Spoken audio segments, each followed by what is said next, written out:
Good morning everyone, stock market চ্যানেলে আপনাদের সকলকে স্বাগত। আজকে 29 অগস্ট নিফটি ফিফটির ইমিডিয়েট মানে মেজর সাপোর্ট যে লেভেলটা 24,500 লেভেল, 24,500 নিচের দিকে যদি মুভমেন্ট দেয় তাহলে মার্কেটে আবার বিয়ারিশ সেন্টিমেন্ট আর কি, মানে ভালো রকম বিয়ারিশ সেন্টিমেন্ট ট্রিগার হওয়ার কথা।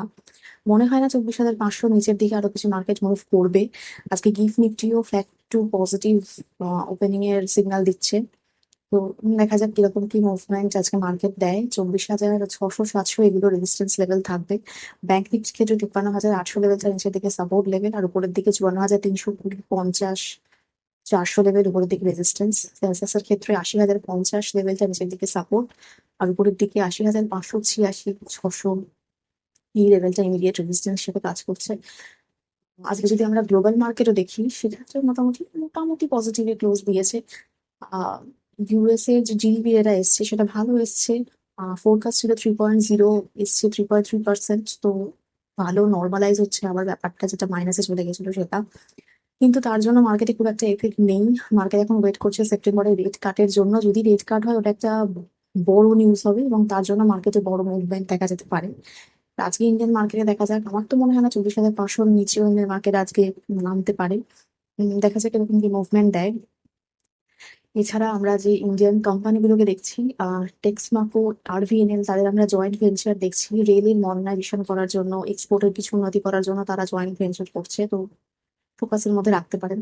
ওয়ারি এনার্জিকে আবারও, যেহেতু ইউএস আর্মি ওরা প্রজেক্ট পেয়েছে সোলার মডিউল করার জন্য, বাড়ছিল আবারও, আগের দিন বাড়তে দেখলাম। ফোকাসের মধ্যে রাখতে পারেন এনার্জি স্টক হিসাবে এবং টোটাল এনার্জি সেক্টরকেই আর কি।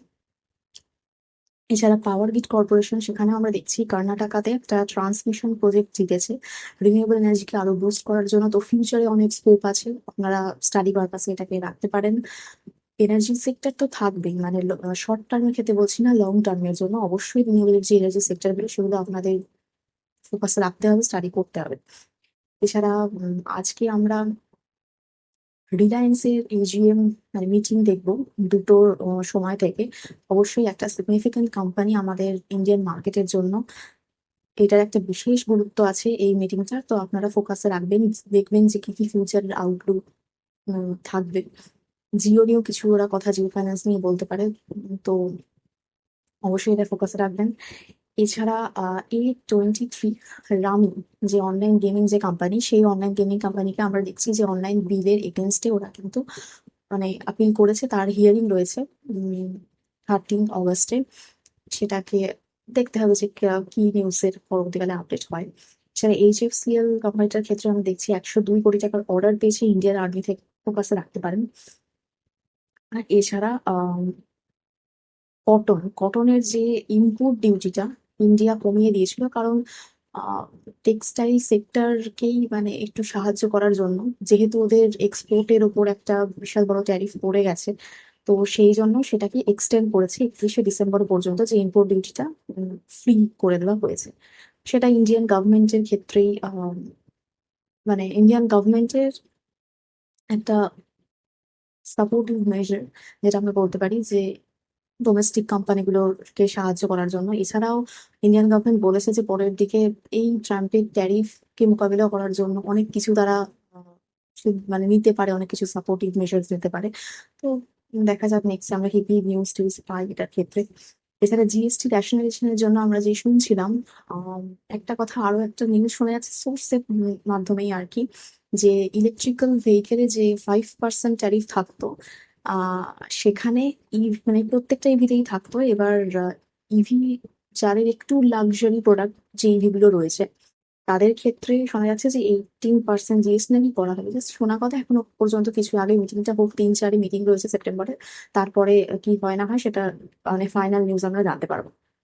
এছাড়া ওয়েবসাইট এনার্জি সিস্টেম স্টকটা স্প্লিট হবে, সেই নিয়ে নিউজ আছে, আপনারা ফোকাসের মধ্যে রাখতে পারেন। এছাড়া দীপক নাইট্রাইটের ক্ষেত্রে আমরা যে দেখেছিলাম যে চায়না কিছু ডিউটিজ লাগিয়েছে, তো সেটাও 5 ইয়ার্স এক্সটেন্ড হয়েছে। তো স্টাডি পারপাসে আপনারা রাখতে পারেন। দীপক নাইট্রাইটকে কেউ যদি স্টাডি করেন, তো এই খবরগুলো ইম্পর্টেন্ট তার জন্য। এছাড়া রাশিয়ান অয়েলের ক্ষেত্রে আমরা তো ডিসকাউন্টে অয়েল নিচ্ছিলাম।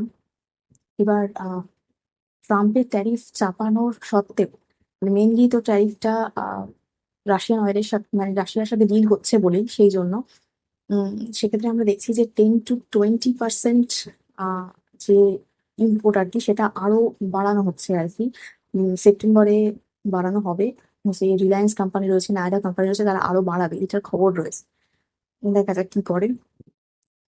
এছাড়া এফএনও ট্রেডিং এর ক্ষেত্রে কোনো প্রি ওপেন সেশন থাকতো না, যেটা আমাদের মার্কেটের ক্ষেত্রে থাকে। শোনা যাচ্ছে যে সেপ্টেম্বর থেকে নাকি সরি ডিসেম্বর 8 থেকে নাকি এরকম প্রি মার্কেট সেশনও থাকবে এফএনওর ক্ষেত্রে। দেখা যাক, বিএসসি প্রপোজাল দিয়েছে, দেখা যাক এরকম কি থাকে। এছাড়া ওলা খুবই বাড়ছে, মোটামুটি 15% মতো করে উঠে গেছে পিএলআই স্কিমের জন্য, মানে পিএলআই সার্টিফিকেশন যেটা পেয়েছে জেনারেশন 3 স্কুটারের জন্য। অবশ্যই গভর্নমেন্ট একটা সাহায্য করবে, একটা ইনসেন্টিভ ব্যাপার আছে তো। স্টাডি করুন আপনারা।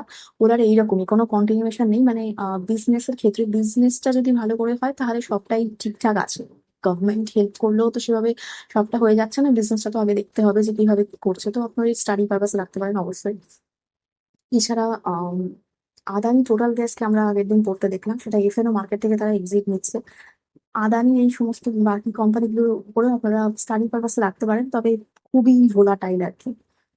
যেরকম ওলার মোবিলিটি আমার খুবই মানে ভোলাটাইল দেখি স্টকটাকে, সেই রকম টাইপের। এছাড়া ইন্ডিকোর ক্ষেত্রে ব্লক ডিল হয়েছে আগের দিন, আমরা দেখলাম গাঙ্গুবাল ফ্যামিলি 3.1% স্টেক নিজেদের বের করে নিয়েছে।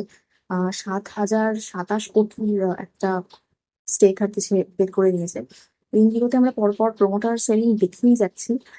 স্টাডি পারপাসে অবশ্যই এটাকে রাখতে পারেন আপনারা।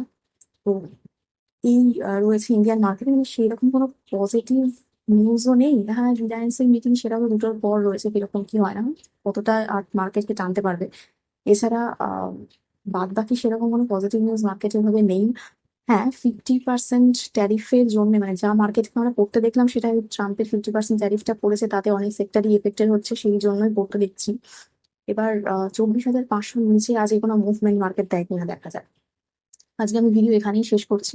প্লিজ আমার এই ভিডিওর উপর ডিপেন্ড করে কোনো ইনভেস্টমেন্ট করবেন না, আমি কোনো সিভিল অ্যানালিস্ট বা অ্যাডভাইজার নই, শুধুমাত্র এডুকেশন পারপাসে ভিডিও করা।